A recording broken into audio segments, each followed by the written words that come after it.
Pumunta nga ako dito sa Japan para magpakain ng deer. Pero hindi ko in-expect na ako ang hahabulin nila. At kahit si Bunso, tinarget na rin. Kaya naman, from D to D.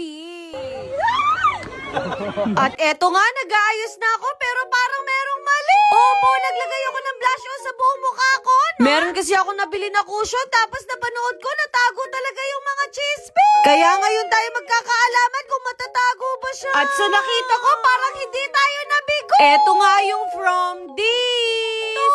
Hindi ko na nga ma-explain yung reaction ko dito kasi parang masyadong maputi. Na para bang magiging zombie ako, no? Nagpakita nga ako kay Baby Raiden pero parang hindi siya natutuwa. Hulas proof nga daw to kaya chinek ko kung legit ba siya. Grabe pala yung one-tap coverage nito. At naloka ko, transfer proof din to. May pagka-soft din pala yung finish niya.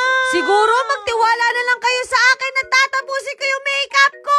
O, diba nag-transformation si From This to This? Nabili ko nga pala yung cushion sa Time for yan. Aminin niya pang yayamanin ang packaging niya, no? Sakto, gagala kami ngayon kaya i-wear test na din natin. Nabigla nga si Kuya Jonard sa amin kasi ang aga namin ngayon. Kasi naman halos lahat ng tour namin ay lagi kaming nalilate, no? Buti na lang talaga naka-private car service tayo kasi hawak namin yung bill. I mean yung oras.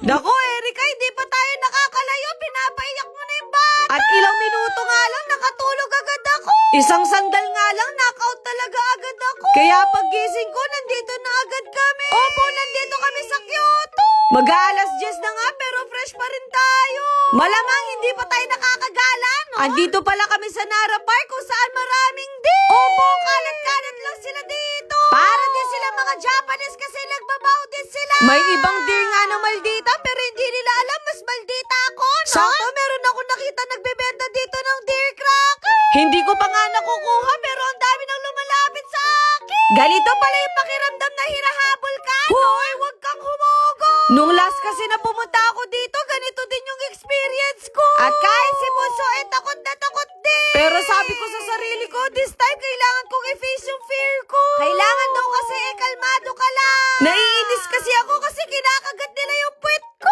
Buti pa si Kuya, napakakalmado lang. Kaya naman nagpakitang gilas na si From This to This.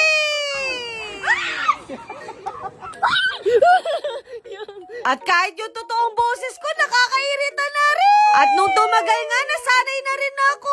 Summer na nga dito sa Japan, kaya halos parehas sa Pilipinas. Kung dati nakakadalawang lunok lang ako sa tubig, ngayon nauubos ko na yung isang bottled water. Hindi pa ako nakontento, bumili ako ng matcha ice cream, no? Favorite ko kasi talaga yung matcha. At kahit nalalasahan nyo siya na damo, masarap talaga siya sa akin. Mag-aalas 2 na nga ng hapon, pero ang ganda pa rin ang lapat ng makeup ko. Sumakay na nga ako sa stroller kasi pagod na ako. Basta ang masasabi ko, legit talaga siya na long lasting yung cushion. Ayun lang.